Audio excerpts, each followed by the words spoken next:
Segera download Quran Tadabbur, dia meraih tafsir kebaikan. dalam genggaman Anda. Bulan Ramadan adalah bulan Al-Quran.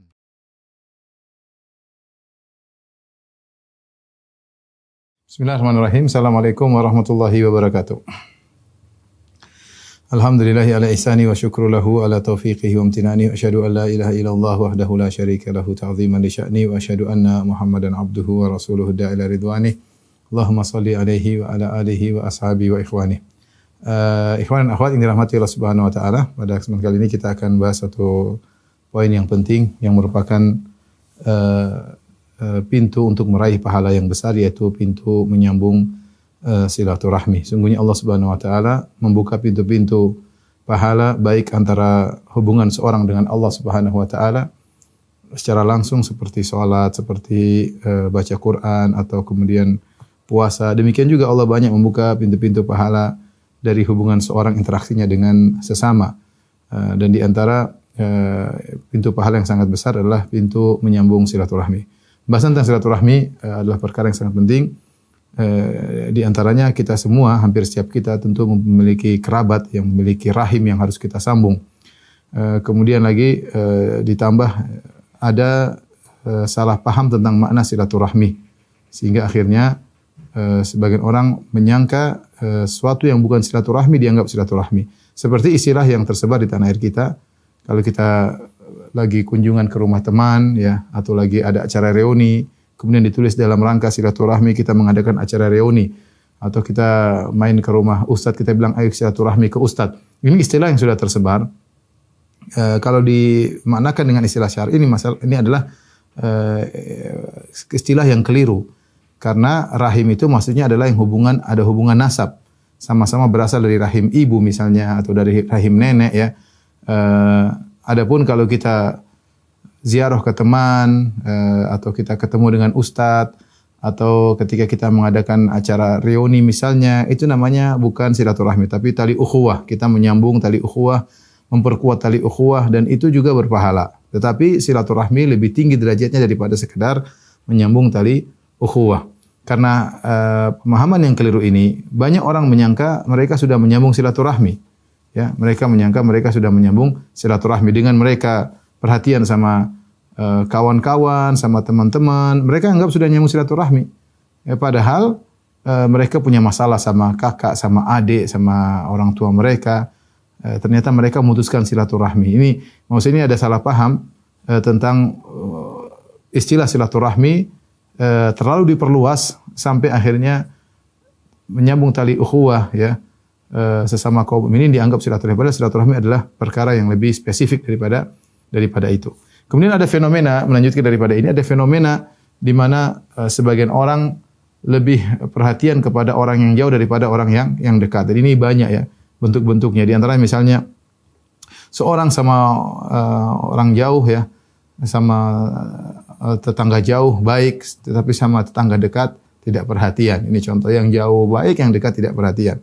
Seperti seorang sama orang-orang miskin begitu perhatian, sama pembantunya yang miskin, sama supirnya yang miskin dia tidak begitu perhatian. Sampai ada seorang supir yang pernah mengeluh, dia mengatakan majikan saya begitu baik, ya, saya sering disuruh mengantar bantuan ke tempat-tempat yang jauh, sementara saya sendiri tidak pernah diberi bantuan oleh majikan. Ini contoh, sama yang jauh baik, sama yang dekat kurang baik. Ya. Demikian juga misalnya seorang suami, masya Allah, sama teman-temannya baik, tapi sama orang terdekatnya, istrinya, anak-anaknya kurang perhatian. Atau sebaliknya seorang wanita sama kawan-kawannya ramah, begitu baik, mesra dan macam-macam, tapi begitu sama suaminya kurang hormat, tidak perhatian, ya.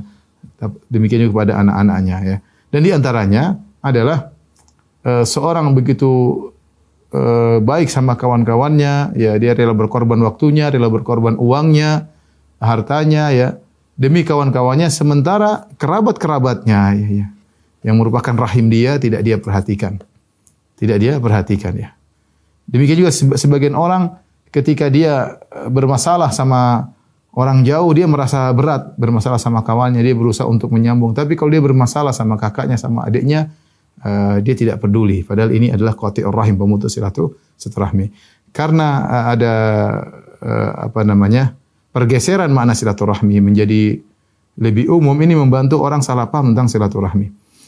Karenanya pada kesempatan kali ini insyaallah kita akan bahas tentang silaturahmi, apa saja manfaatnya dan keutamaannya, dan lawannya yaitu memutuskan silaturahmi apa saja bahayanya memutuskan silaturahmi. Baik, perhatikan di sini. Silaturahim ya. Silaturahmi diambil dari bahasa dari dua kata silaturahim. Ya. Silah secara bahasa Arab artinya menyambung. Rahim artinya rahim ibu, rahim wanita. Ini yang disebut dengan menyambung. Rahim maksudnya menyambung keluarga yang masih ada hubungan nasab ya. Perhatikan kerabat kita, ada kerabat seseorang dari 3 jalur ya. 3 sebab. Yang pertama bil musaharah. Nomor 1 kerabat dengan pernikahan. Karena pernikahan. Disebut dengan al-musaharah. Ya. Dengan kita menikahi seorang wanita, maka banyak orang-orang yang tadinya bukan kerabat menjadi kerabat. Ya, misalnya saya menikah dengan seorang wanita, maka adiknya menjadi adik ipar saya, kakak dia menjadi kakak ipar saya, ibu dan bapaknya menjadi mertua saya. Maka mereka jadilah kerabat saya karena saya menikah dengan wanita tersebut. Ini adalah kerabat. Di antara kekerabatan adalah dengan persusuan. Disebut dengan ar-radha'ah. Ar-radha'ah, ya, saudara sepersusuan. Yang di mana Nabi sallallahu alaihi wasallam bersabda, yahrumu minar radha'ah ma yahrumu minan nasab. Itu pengharaman yang terjadi karena radha'ah ya. Pengharaman maksudnya pengharaman pernikahan.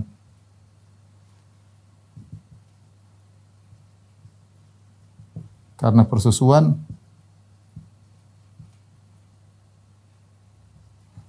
sama dengan pengharaman karena nasab. Misalnya saya tidak boleh menikah dengan adik perempuan saya tidak boleh menikah dengan bibi saya karena kita mahram ya, karena nasab. Ini adalah kerabat jenis kedua ya, kerabat jenis kedua. Sebagai contoh sederhana ya, misalnya saya gambarkan ini ada misalnya Juwita punya suami namanya John misalnya. Kemudian Juwita ini punya anak 3 misalnya. Dia punya anak dari pernikahan Juwita dengan John. Punya anak diantaranya misalnya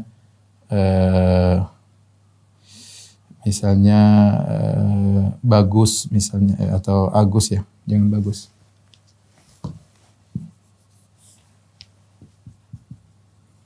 Misalnya Agus. Kemudian misalnya Jamilah. Ya, mereka berdua punya anak Agus dan Jamilah. Kemudian di sisi lain ada misalnya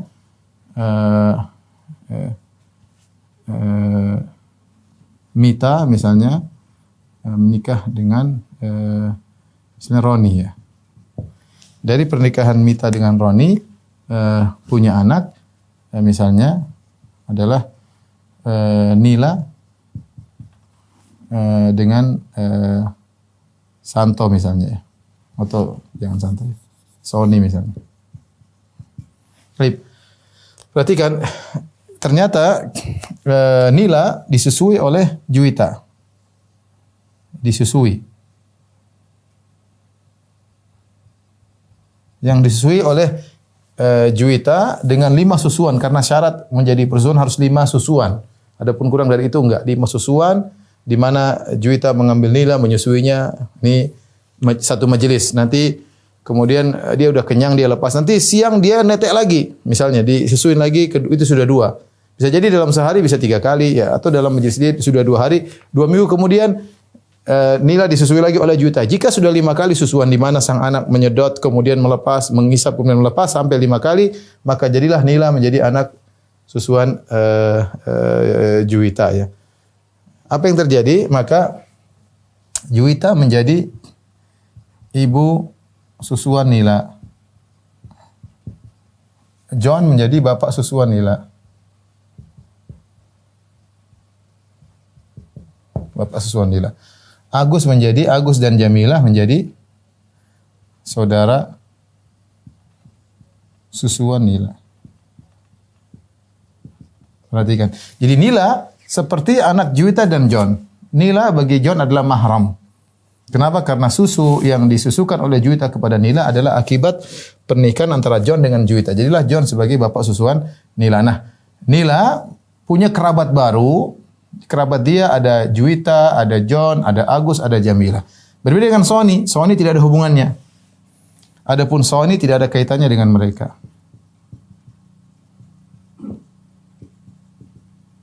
Tidak ada hubungan kekerabatan.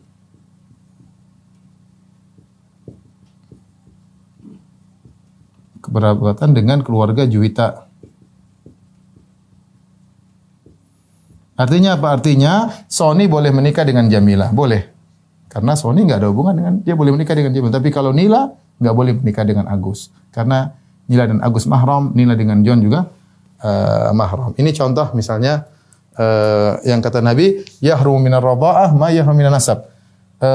Pengharaman yang timbul karena persusuan sebagaimana pengharaman yang timbul karena satu darah atau satu nasab. Hubungannya sama, cuma bedanya tidak ada kaitannya antara nila dengan keluarga ini masalah warisan. Jadi radha'ah tidak menyambung masalah warisan, cuma masalah kemahraman dalam pernikahan. Ada dalam warisan tidak ada. Contoh dalam hal ini adalah misalnya Nabi sallallahu alaihi wasallam. Nabi sallallahu alaihi wasallam punya saudara susuan, di antaranya Hamzah bin Abdul Muttalib dan Abu Salamah.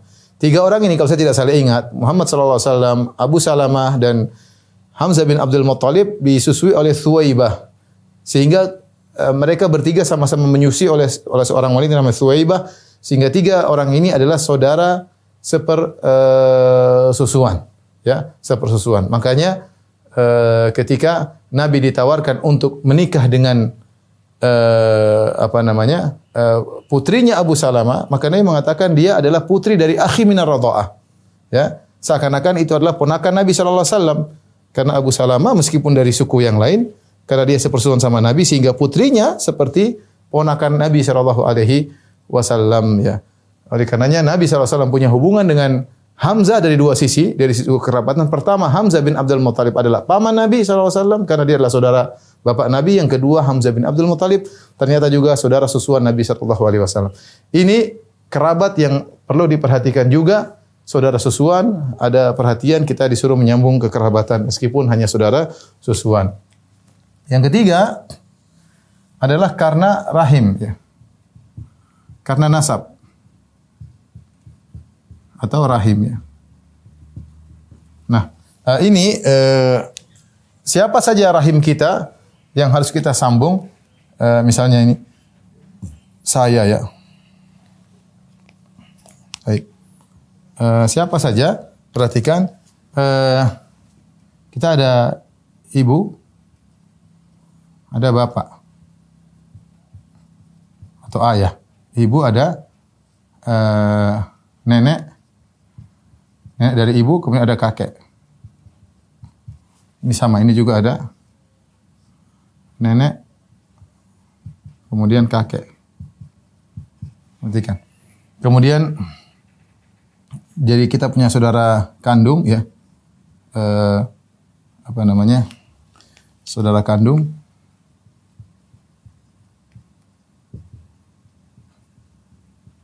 Maksudnya seayah dan seibu. Ya. Kemudian kita punya juga saudara seayah atau seibu saja. Ya. Saudara seayah atau seibu. Ya. Saudara seayah misalnya bagaimana? Misalnya ayah kita, ibu kita meninggal, kemudian ayah kita nikah lagi sama wanita lain.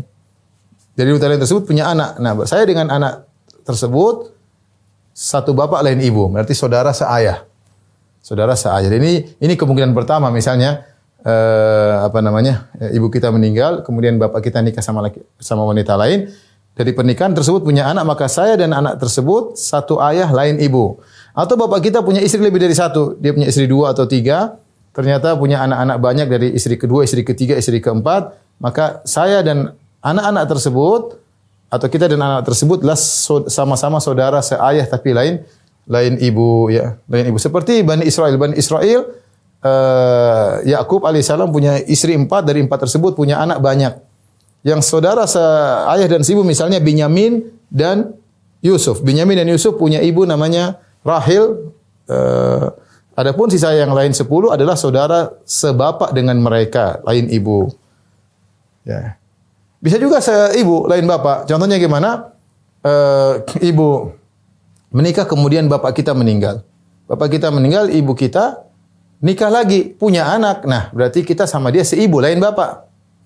Atau ibu kita dicerai oleh bapak kita. Dicerai oleh bapak kita, kemudian dia nikah dengan laki-laki lain, punya anak. Berarti kita saudara seibu. Tapi saudara yang kandung, ini lebih kuat daripada saudara seayah maupun seibu.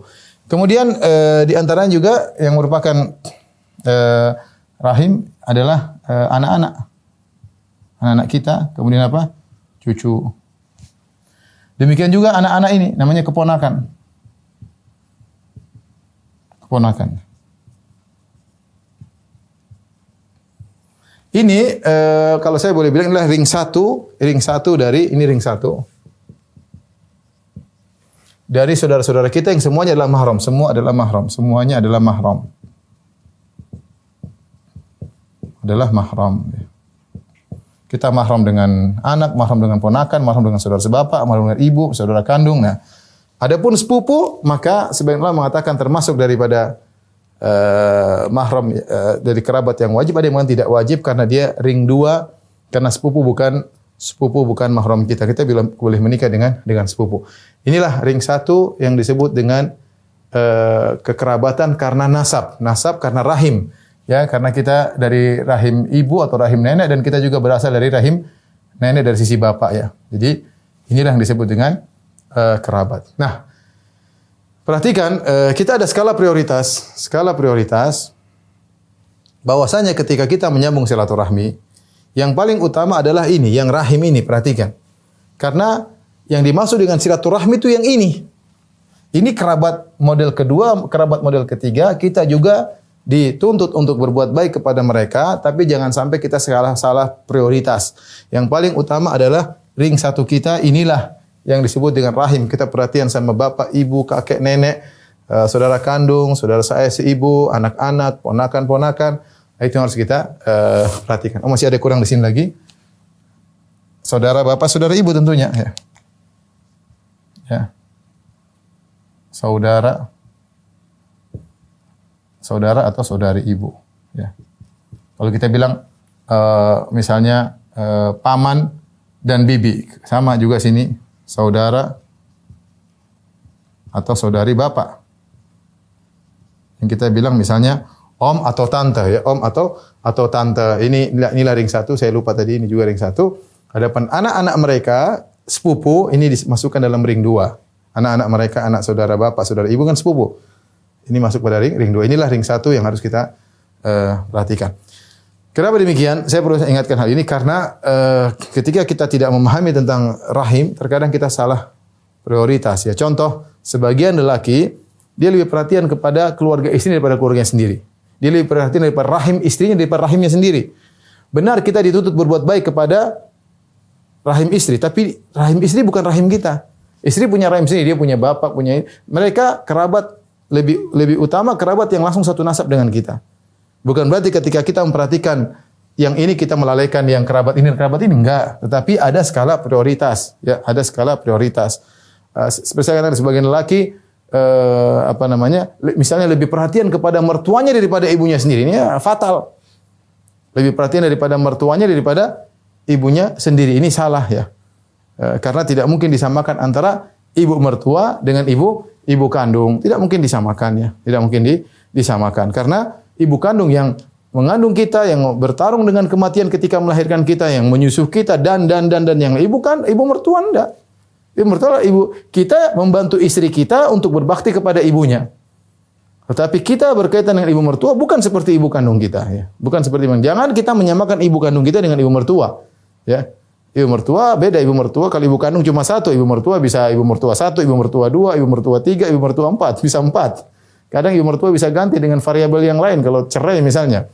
Oleh karenanya ini yang paling penting ya, dan kita harus punya skala prioritas ya. Tapi ini yang penting kita paham tentang masalah apa yang dimaksud dengan rahim. Inilah rahim. Setelah ini kita akan bahas tentang keutamaan silaturahmi dan bahayanya memutuskan silaturahmi. Tolong dihapus.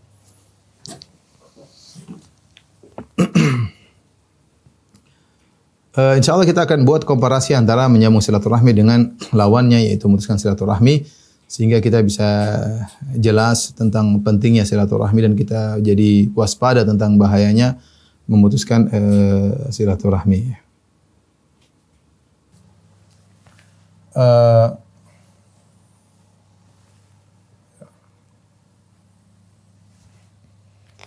Kita di sini menyambung silaturahmi.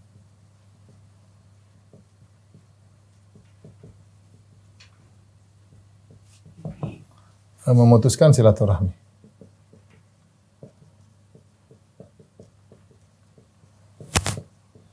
Memutuskan silaturahmi. Sebelum kita membahas tentang menyambung silaturahmi dan memutuskan silaturahmi, bagaimana cara menyambung silaturahmi? Cara menyambung silaturahmi.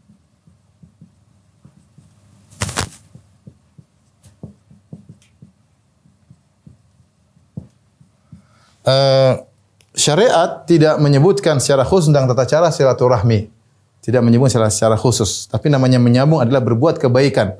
Yaitu berbuat ihsan kepada mereka. Maknanya adalah berbuat kebaikan kepada mereka. Kepada mereka. Nah, berbuat kebaikan di sini, kebaikan sini umum. Tidak ditahdid, tidak dijelaskan secara khusus oleh syariat. Oleh karenanya kembali kepada urf. Makanya kembali kepada urf ya. Kebaikan di sini kembali kepada urf. Kepada tradisi masyarakat. Apa yang berbuat baik kepada kerabat. Ya. Di antaranya dan ini rata-rata sama antara satu dengan yang lainnya, di antaranya misalnya dengan memberi dengan berziarah. Biar ziarah maksudnya mengunjungi. Ini di antara bentuk menyambung silaturahmi. Kemudian di antaranya menyalami, mengucapkan salam. Ini di antara bentuk menyambung silaturahmi. Misalnya mengirim surat.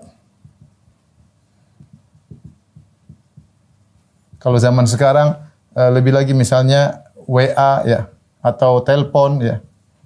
Ini di antara bentuk yang penting kita berbuat baik kepada mereka. Segala bentuk kebaikan misalnya dengan membantu secara tenaga, membantu dengan tenaga.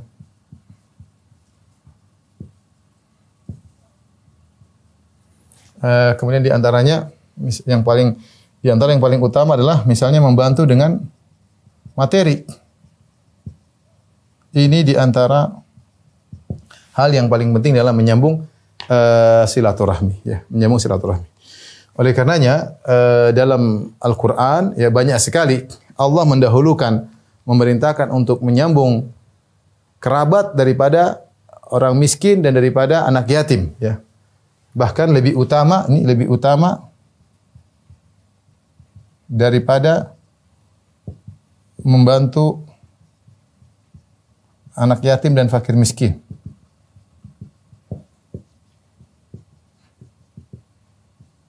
Nabi SAW dalam hadis mengatakan, as-sadaqah ala miskin sadaqah. Sedekah kepada fakir miskin nilainya sedekah. Tetapi as-sadaqah ala al-qarib, bersedekah kepada karib kerabat, isnatan, sadaqah wasilah.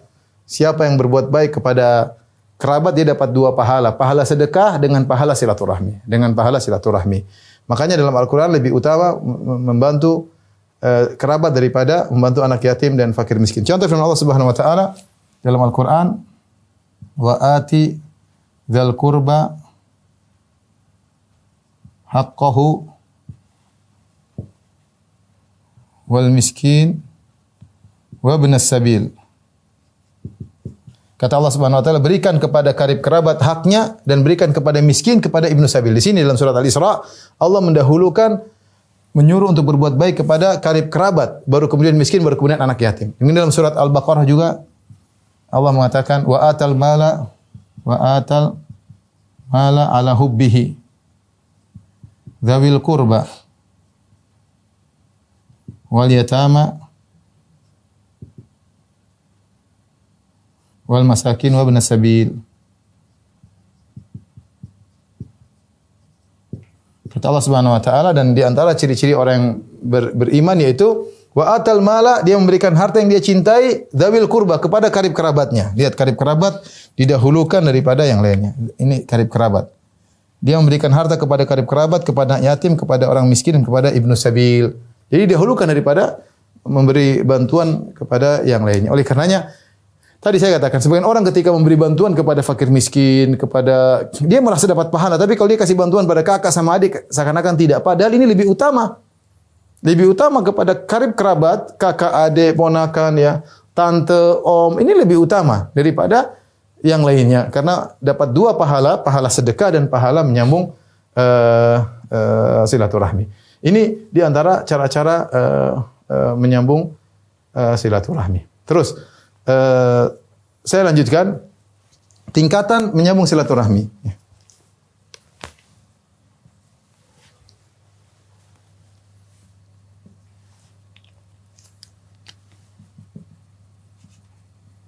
Tingkatan menyambung silaturahmi.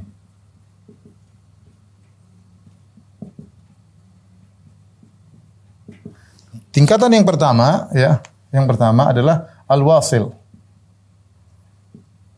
Al-wasil. Siapa al-wasil? Yaitu yang menyambung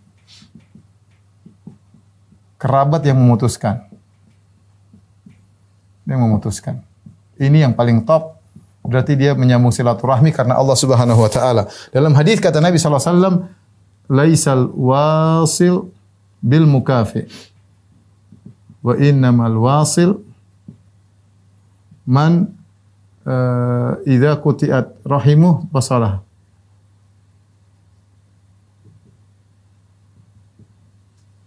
Wasalaha.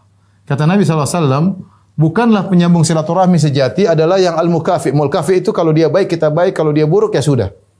Tetapi penyambung silaturahmi adalah yang berbuat baik kepada kerabat yang berbuat buruk kepadanya. Ini penyambung silaturahmi sejati.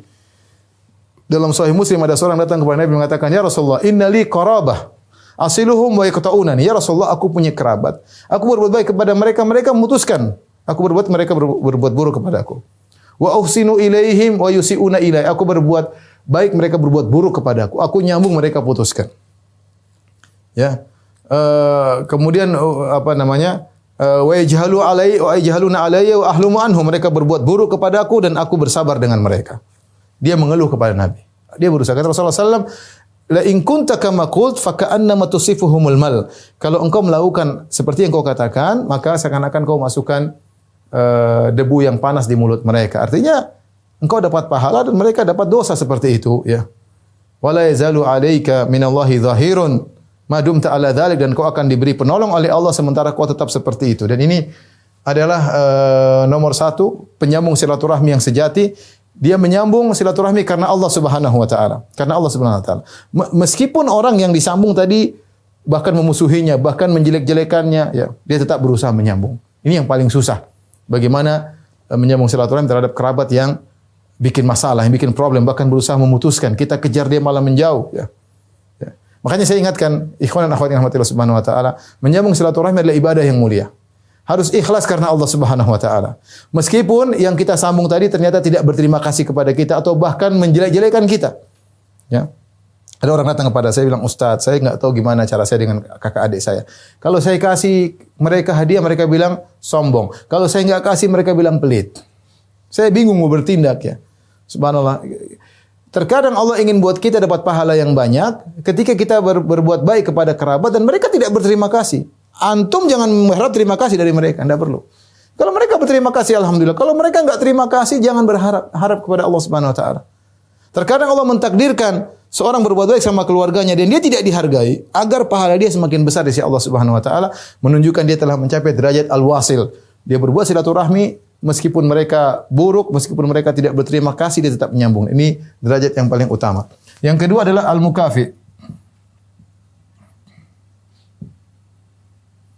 Al-mukafi. Al-mukafi yaitu yang baik jika baik, jika buruk maka buruk juga.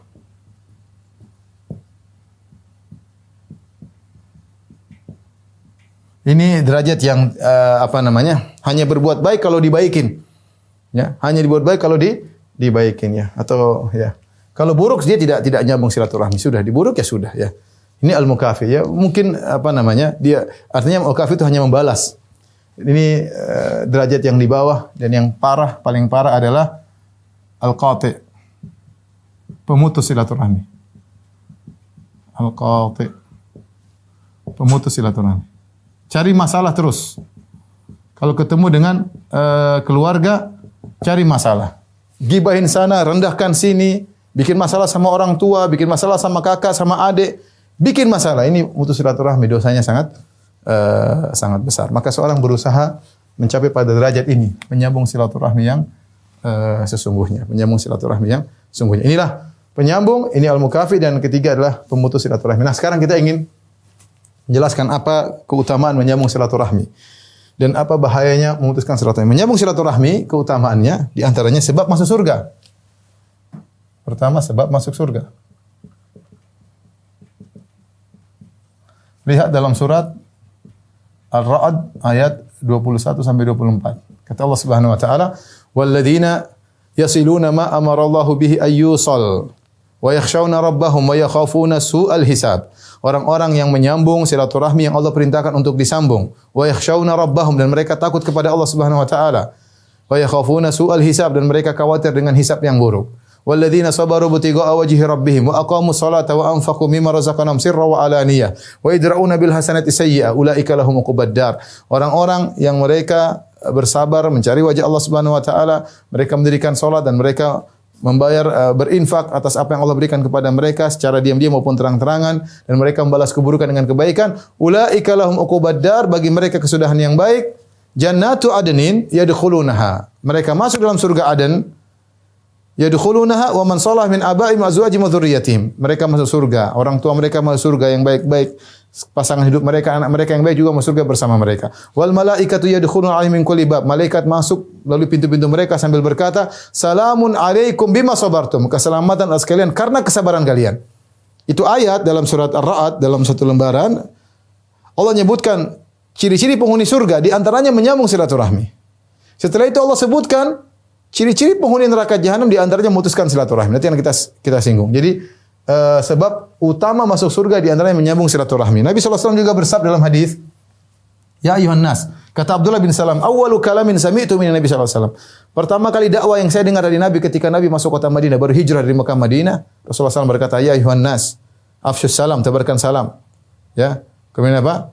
Wa atimu ta'am. Ya, kemudian berilah makanan, wasilul arham. Kata Nabi SAW, wasilul arham. Sambunglah silaturahmi. Wasallu bilal wan nasu niyam tadkhulul jannata bisalam. Tadkhulul jannata bisalam. Kata Nabi SAW, sambunglah silaturahmi. Ini termasuk poin yang penting. Bahkan Nabi pertama kali dakwahkan ketika sampai Madinah. Sambung silaturahmi, kata Nabi. Niscaya kalian akan masuk surga dengan penuh keselamatan. Kemudian di antara keutamaan silaturahmi adalah yang kedua, memperpanjang umur.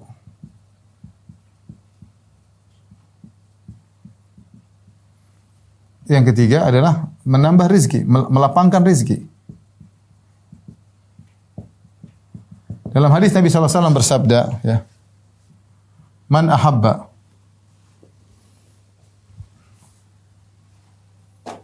Kata Nabi sallallahu alaihi wasallam, "Man ahabba an yubsatu lahu fi rizqihi wa yunsa lahu fi atharih falyasil rahimah." Kata Nabi sallallahu alaihi wasallam, siapa yang ingin dilapangkan rezekinya,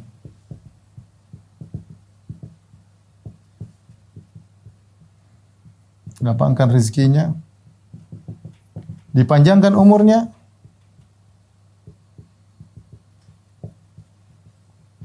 sambunglah silaturahmi. Silaturahmi. Ini dalil ikhwan dan akhwat yang dirahmati Allah Subhanahu wa taala. Seorang boleh ketika nyambung silaturahmi selain ikhlas karena Allah, tidak berharap pujian, dia boleh mendomplengkan niat agar rezekinya dilapangkan dan agar umurnya dipanjangkan. Boleh. Nabi yang suruh, siapa yang ingin, kata Nabi, siapa yang suka. Man ahabba artinya siapa yang suka. Jadi tawaran dari Nabi SAW, kalau kalian ingin dilapangkan rezekinya, ingin dipanjang umurnya, sambung silaturahmi. Seorang yang perhatian sama ayah dan ibunya, seorang yang perhatian sama kakak dan adiknya, insya Allah tidak akan dihinakan oleh Allah. Dia akan dilapangkan rezekinya. Akan datang rezeki pada dia dari arah yang tidak dia sangka-sangka. Kita mencari rezeki dengan sebab-sebab yang materi yang kasat mata, entah menjadi tukang, entah menjadi pedagang, entah menjadi dokter, entah menjadi konsultan, entah menjadi apa, boleh. Tapi kita juga bisa mencari rezeki dari sebab-sebab ukhrawi. Yang ini ada dalilnya. Contohnya seperti menyambung silaturahmi. Kalau kita berbuat baik, berinfak kepada orang secara umum, kita dapat pahala, apalagi kepada kerabat yang pahalanya double. Pahala sedekah dengan pahala nyambung silaturahmi. Nabi SAW mengatakan, "Mana qasad sadaqatun min mal." Sedekah tidak akan mengurangi harta, bahkan menambah. Sebagian ulama mengartikan bahkan menambah, apalagi kalau yang kita bantu adalah kerabat. Maka saya ingatkan, jangan kita merasa membantu orang anak yatim, orang miskin dapat pahala, sementara tidak kita hadirkan kalau kita membantu kerabat itu lebih besar lagi pahalanya. Membantu kakak, adik, ponakan, orang tua, tante, om, ya. Maka ini ikhwan penting ya. Dipanjangkan umurnya ya. Dihindarkan dari penyakit-penyakit berbahaya. Caranya gimana? Sambung silaturahmi. Bisa jadi seorang mungkin akan meninggal, tapi dia nyambung silaturahmi, Allah panjangkan umurnya, enggak jadi meninggal. Enggak jadi meninggal. Harusnya orang hartanya sempit, gara-gara nyambung silaturahmi dilapangkan rezekinya. Dilapangkan rezekinya. Kemudian yang keempat, silaturahmi bukti iman. Iman kepada hari akhirat. Kata Nabi SAW, ya, "Man kana yu'minu billahi wal yawmil akhir, falyasil rahimah." Siapa yang beriman kepada Allah dan hari akhir, maka sambunglah silaturahmi. Sambunglah silaturahmi, ya. Dan ini sudah cukup bagi kita untuk motivasi kita untuk menyambung silaturahmi, ya. Perhatikan. Ya, ini di antara hal-hal yang menyambung silaturahmi. Taib. Kita bicara tentang bahaya memutuskan silaturahmi. Pertama adalah silaturahmi sebab masuk neraka. Lihat dalam surat Ar-Ra'd ayat 13 ayat 25. Kata Allah Subhanahu wa taala, "Walladzina yanquduna ahdallahi min ba'di mitsaqihi wa yaqta'una ma amara Allahu bihi ayyusal wa yufsiduna fil ardi ulaika lahumul la'natu wa lahum su'ud dar." Sebab masuk neraka, dua mendapat laknat. Kata Allah, dan orang-orang yang membatalkan janji mereka kepada Allah dan memutuskan silaturahmi yang Allah perintahkan untuk sambung, mereka putuskan dan mereka melakukan kerusakan di atas muka bumi. Ulaika lahumul la'nah, bagi mereka laknat. Bagi mereka laknat. Walahum su'ud dar, dan bagi mereka kesudahan yang buruk, neraka jahanam. Dapat laknat, dapat neraka. Menyambung silaturahmi. Rasulullah SAW bersabda, Nabi SAW bersabda, "La yadkhulul jannata qati'."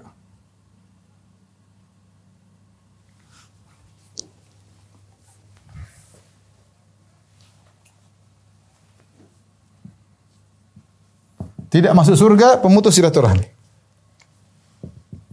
Tidak masuk surga pemutus silaturahmi. Hati-hati.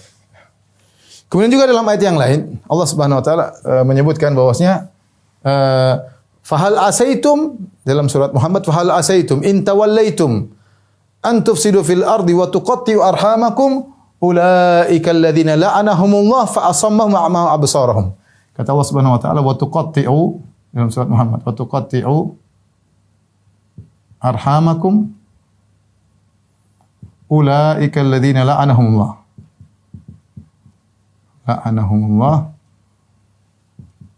fa asammahum wa a'ma absarahum. Mengerikan kata Allah Subhanahu wa taala, dan kalian memutuskan silaturahmi kalian, mereka itulah orang-orang yang dilaknat, dibutakan, ditulikan dan dibutakan. Jadi orang yang memutuskan silaturahmi ditulikan oleh Allah. Maksudnya ditulikan apa? Dia dengar ayat, dengar ceramah, dia enggak paham.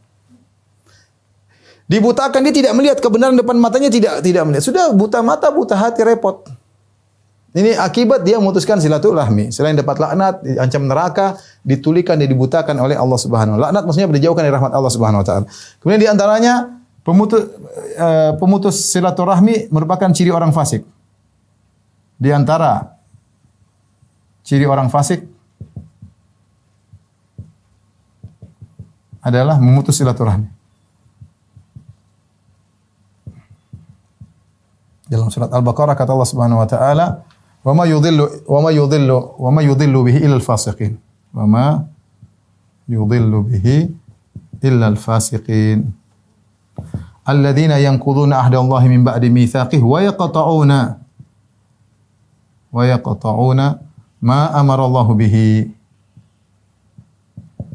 Kata Allah, dan Allah menyesatkan dengan perumpamaan tersebut orang-orang yang fasik, orang-orang fasik. Allah sesatkan orang-orang fasik.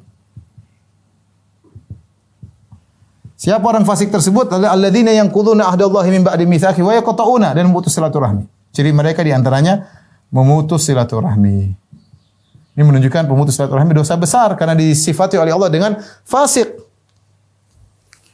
Kalau menyambung silaturahmi, memperpanjang umur, menambah rizki, maka pemutus silaturahmi mudah dapat azab, mudah dapat hukuman di dunia sebelum di akhirat.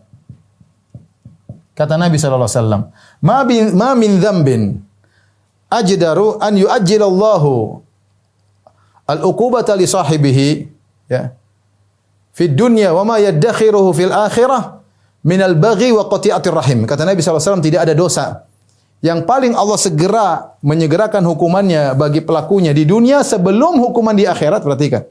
Ma'ama yaddakhiru lahu fil akhirah. Allah segerakan hukuman di dunia sebelum di akhirat. Seperti dosa, zalim, dan memutuskan silaturahmi. Orang memutuskan silaturahmi, dia hidupnya susah, tidak berkah. Perhatikan aja. Mungkin dia ribut sama bapaknya, mungkin dia kaya raya dengan ibu, dia kaya raya tapi dia ribut sama bapaknya, ribut sama kakaknya, ribut sama ibunya. Dia kaya raya tapi hidupnya tidak tentram. Pasti musibah, masalah dan macam-macam. Ya, macam-macam. Allah segerakan hukumannya di dunia sebelum di akhirat. Maka waspada, jangan sampai memutuskan silaturahmi. Kemudian di antaranya tidak diterima amalannya. Dalam hadis yang dihasankan, ada khilaf tentang hadis ini tapi dalam hadis ada yang menghasankannya. Seperti kata Nabi sallallahu alaihi wasallam, "Thalathatun la turfa'u lahum salatum fawqa ru'usim shibran." Ada 3 orang yang Allah tidak akan angkat salatnya di atas kepala, yang tidak diterima oleh Allah Subhanahu wa taala. Di antaranya wa akhawani mutasariman, 2 orang yang saling bertengkar, 2 saudara yang saling bertengkar. Ya akhi, rugi ente salat yang ini tidak diterima. Rugi. Gara-gara apa? Ribut sama kakak, ribut sama adik. Mendahulukan ego, tidak mau mengalah. Kalau kita bertengkar sama teman terkadang seminggu 2 minggu, sama kakak sama adik kadang-kadang bisa setahun 2 tahun, bisa bertahun-tahun. Ini menyedihkan. Saya kenal seseorang, dia baik sama saya. Kalau saya ke rumahnya dia servis, ternyata dia punya masalah sama adiknya. Bahkan dia telepon saya, "Ustaz, tolong itu adik saya perhatikan." Loh, kenapa kamu enggak ketemu? Dia ego, mau minta maaf sama adiknya enggak mau, padahal dia sayang. Akhirnya dia bilang, "Saya suruh perhatian sama adiknya." Ribut. Padahal dia baik, bisa jadi salatnya enggak diterima gara-gara ribut sama adiknya. Kemudian tidak diberi bonus ampunan. Yang keenam,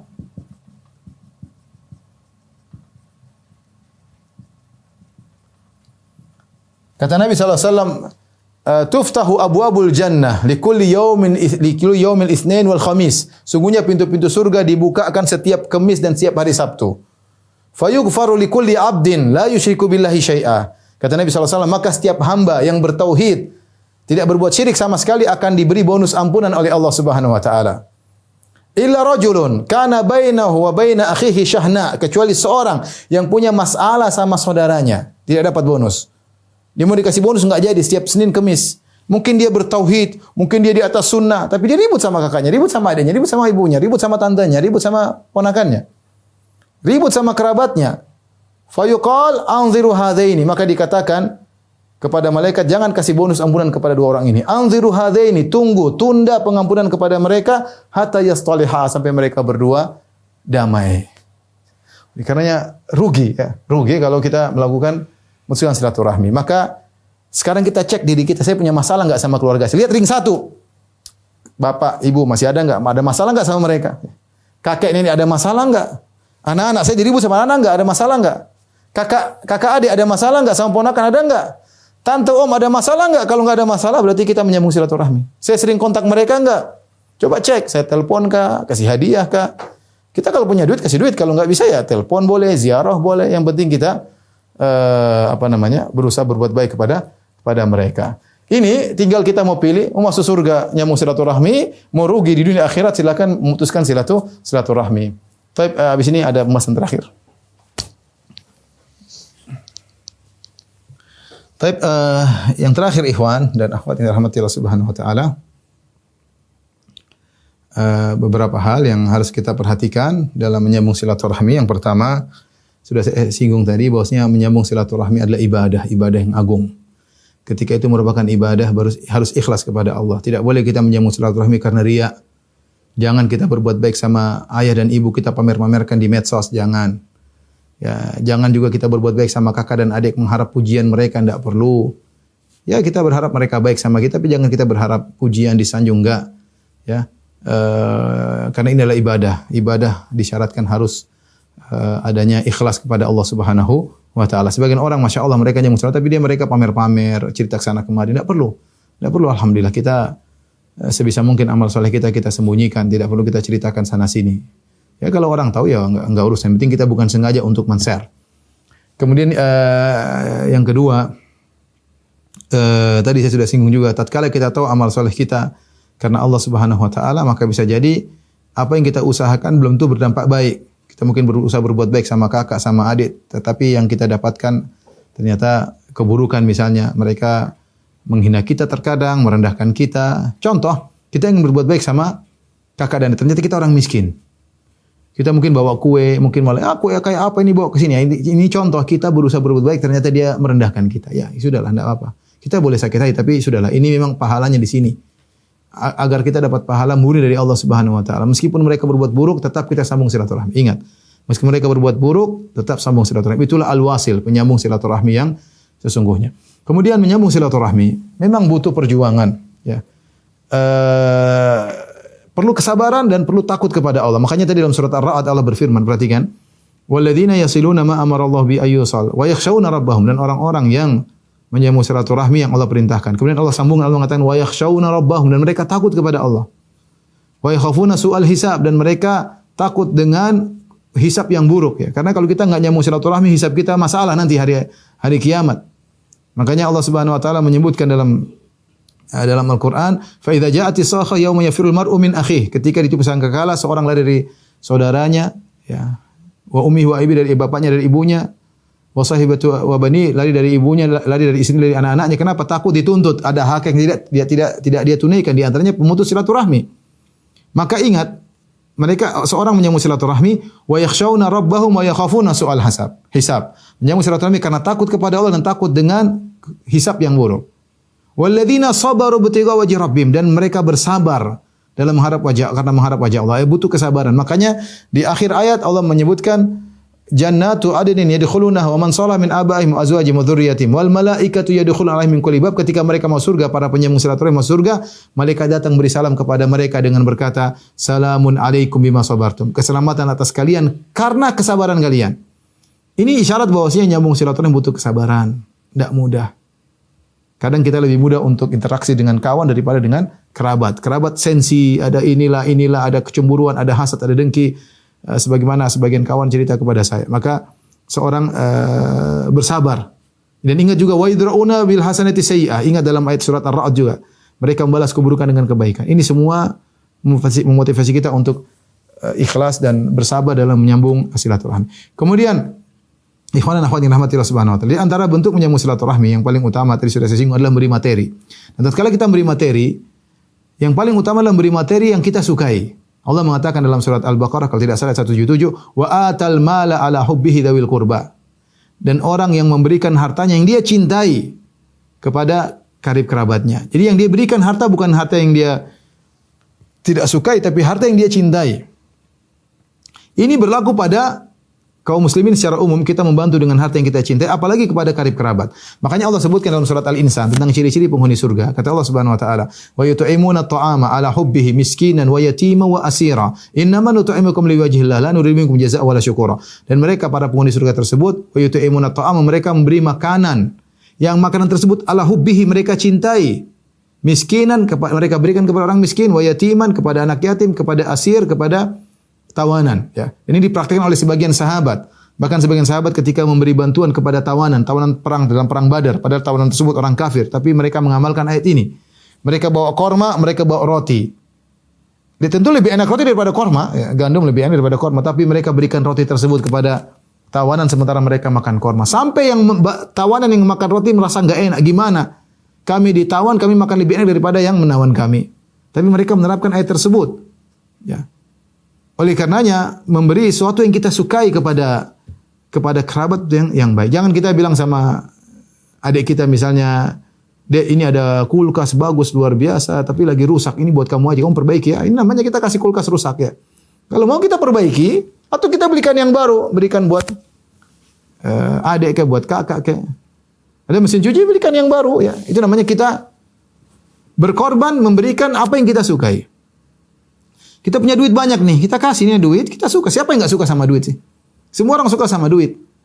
Kalau punya duit, kalau ATM banyak, hidup tenang. Kalau ATM nggak jelas, hidup agak goyang ya. Tapi kita ini ya duit ya, saya suka dengan duit ini. Saya ingin kasih sama kerabat saya. Ya. Saya ingin kasih sama kerabat saya. Kasih, Bismillah. Allah akan ganti dengan lebih banyak. Ya, Allah akan ganti dengan lebih banyak. Oleh karenanya menyambung silaturahmi bukan perkara yang sepele, dia perkara besar. Pahalanya besar sebab masuk surga, tapi seorang harus mengerjakannya dengan ikhlas dan mengharap ganjaran dari Allah Subhanahu wa taala. Demikian apa yang bisa saya sampaikan. Assalamualaikum warahmatullahi wabarakatuh.